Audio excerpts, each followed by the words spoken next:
पहिल्या प्रथम महाराष्ट्र चॅनल न्यूजचं मी स्वागत यासाठी करतो की त्यांनी एक 15 दिवसापूर्वी मुकिंदपूरच्या स्टँडचा विषयाविषयी बातमी दिली.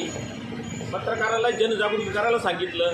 पण दुर्दैवाचं खंत वाटते की तालुक्यातले लोकप्रतिनिधी, आमदार, खासदार हे नेवाशा पाठवून जातात येतात, पण त्यांचं जनतेच्या स्टँडकडे लक्ष नाही.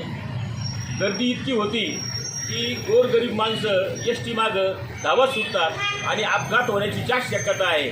तरी मी परत एकदा या चॅनलच्या माध्यमातून आदरणीय कलेक्टर साहेबांना, सन्माननीय प्रांत साहेबांना आणि आमचे मित्र तहसीलदार यांना विनंती करतो की स्टँडचा विषय हा लवकरात लवकर मार्गी लावावा. जर लावला नाही तर रस्ता तो करू, पण मी स्वतः आमरण उपोषणाला बसेल याची सर्वस्वी जबाबदारी शासनावर राहील. परत एकदा विनंती करतो की मुद्री आणि स्टँडचा विषय कळकळीने विनंती करतो की मार्गी लावा. धन्यवाद.